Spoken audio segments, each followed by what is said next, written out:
जुल्म की टक्कर में संघर्ष हमारा नारा है, आवाज दो, आवाज दो।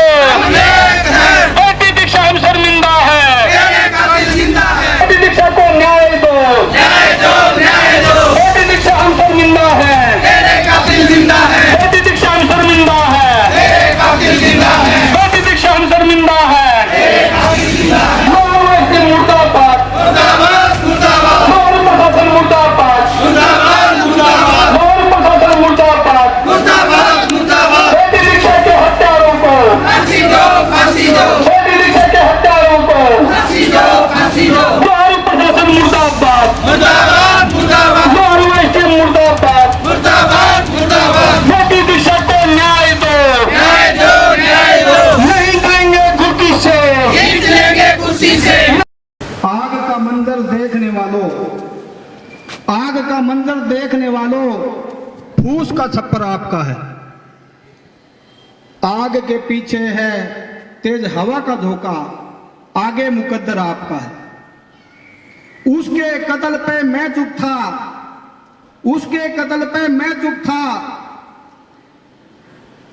आज मेरा नंबर आया है। मेरे कत्ल पे तुम चुप हो, अगला नंबर आपका है। मैं क्यों कह रहा हूं यहां? मैं इसलिए कह रहा हूं कि विधानसभा लुहारू के अंदर जो इतना शांत प्रिय माहौल, एक दूसरे के प्रति भाईचारा, उसके बावजूद हमारे विधानसभा में बेटी मनीषा की हत्या हुई। लोगों ने आवाज उठाई, पूरे हरियाणा में आवाज उठाई। सीबीआई जांच में चली गई, लेकिन आज तक मेरे हिसाब से रिपोर्ट 0 की 0 है। क्यों है? साथ देने वालों में कमी नहीं है। आप आए हो, साथ देने के लिए आए हो, बेटी को न्याय दिलाने के लिए आए हो। अब मैं बात करता हूं बेटी दीक्षा की। बेटी दीक्षा के मामले में शुरुआत में जब यह घटना घटी तो बहुत से लोगों की तरह तरह की बातें थी। कोई कुछ कह रहा था, कोई कुछ कह रहा था। ताजा का मामला था, मौजूदा विधायक के प्रति ना कोई किसी की राजनीतिक दवेश है, ना कोई प्लाट का मामला है। लेकिन जैसे ही आरोप लगा, पक्ष और विपक्ष दोनों जगह, हर जगह होते हैं। लेकिन बहुत से साथी वहां पहुंचे, जैसे तैसे करके मामले को दबा दिया गया। उसके बाद में समथिंग 3 महीने पहले एफएसएल की रिपोर्ट आई और इस रिपोर्ट में निकल करके आया कि जो पेपर का जो मामला था, उसमें जो बच्ची बेटी दीक्षा है, उसकी हैंडराइटिंग मैच नहीं हुई। उसके बाद में हमने मीटिंग की, सब ने मिलकर के कि मामले में कहीं ना कहीं गड़बड़ है, मामले को दबाया गया है, बेटी को न्याय मिलना चाहिए, दूध का दूध और पानी का पानी होना चाहिए। होना चाहिए कि नहीं होना चाहिए, बताइए मेरे को। सच्चाई तो सामने आनी चाहिए। अगर सच्चाई की बात मैं करूं, यहां से मौजूदा विधायक हैं और मौजूदा विधायक होते हुए उनकी एक दायित्व तो बनता है, कर्तव्य बनता है कि लोगों के बीच में दूध का दूध पानी का पानी लाने के लिए वो भी अपना पक्ष मजबूती के साथ रखना चाहिए लोगों के बीच में। अब जो ताजा चल रहे हैं, जब उस समय महिलाओं की टीम आई थी भिवानी से चल करके, तब उन्होंने कहा कि फीस का तो कोई मामला ही नहीं है, पेपर का तो मामला ही नहीं। ये वीडियो चली थी कि नहीं चली थी? तो फिर आज जब स्पष्ट हो गया, लोग पूछ रहे हैं, जवाब मांग रहे हैं, अगर आरोप लगा रहे हैं कॉलेज प्रशासन पे पेपर से संबंधित, तो उनको भी अपना स्पष्टीकरण देना चाहिए। मैं एक बात बता देना चाहता हूं, आप जितने भी मेरे भाई बैठे हैं यहां, इस बेटे को न्याय दिलाने के लिए सर्व समाज एक साथ खड़े। आज सबको यही है कि निष्पक्ष जांच होकर के जो दोषी है वो सलाखों के पीछे होने चाहिए और निर्दोष जो है उसको आंच नहीं आनी चाहिए। हम इस न्याय की लड़ाई में बेटी को इंसाफ दिलाने के लिए आए हैं। कानूनी तरीके से हम लड़ाई लड़ेंगे। इस लड़ाई को जहां तक हमें लेके जाना पड़ेगा हम लेकर के जाएंगे। आप सभी साथी जो है ना इसमें साथ देने के लिए तैयार हैं। मैं एक बात कहता हूं, बेटी के पिताजी 2-3 दिन मेरी हर 1-2 दिन में मेरी बात हो जाती है, रोने लग जाते हैं कि मैं तो अकेला ही ठीक था, मैं तो अकेला घूम रहा था, ठीक था, दुख नहीं था। अब मुझे ज्यादा दुख है, लोग तरह तरह के कमेंट कर रहे हैं, परेशान कर रहे हैं, सोशल मीडिया के पता नहीं क्या क्या कर रहे हैं, कितने में बिका, कितने पैसे लिए।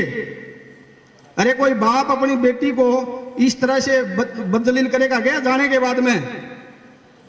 लेकिन जगदीश भाई ने एक बात सोची कि बेटी को न्याय दिलाकर करूंगा, दूध का दूध पानी का पानी होना चाहिए। इसीलिए मैं कहता हूं आप सभी से अपील है, जब तक बेटी को न्याय ना मिले आप लोग जगदीश के साथ खड़े हो ना खड़े हो, बताओ हाथ खड़े करके। बेटी को न्याय दिलाओगे, दूध का दूध पानी का पानी करोगे। और एक और मैं कहता हूं, चाहे कोई भी कितना बड़ा राजनीतिक भाई हो, कभी ये सोचे कि मैं डरा लूंगा, धमका लूंगा, डरा दूंगा, तो वो भूल है भाई। ना तो दबने वाले, जब एक आदमी नहीं डरा, तो पूरी विधानसभा के साथी यहाँ आए हुए हैं, सर्व समाज के लोग आए हुए हैं, न्याय प्रिय लोग आए हुए हैं, तो फिर दबने की बात नहीं है। जगदीश भाई को मैं हौसला दिलाता हूं कि पूरा परिवार आपके साथ है, आपको किसी भी प्रकार डरने की जरूरत नहीं है, बस सच्चाई के ऊपर खड़े रहना। क्योंकि भ्रष्टाचार की चरम सीमा हो चुकी। शिकायतकर्ता कह रहा है कि मेरी बेटी को पेपर में दिए गए, स्टेट क्राइम कह रही है कि पेपर दे दिया, और एफएसएल की रिपोर्ट कह रही है कि जो पेपर दिखाया है वो फर्जी है। तो इसका मतलब जब बेटी की लाश पड़ी थी तो कुछ लोग ऐसे थे जिन्होंने नकली पेपर तैयार करवा के यूनिवर्सिटी में जमा करवाया।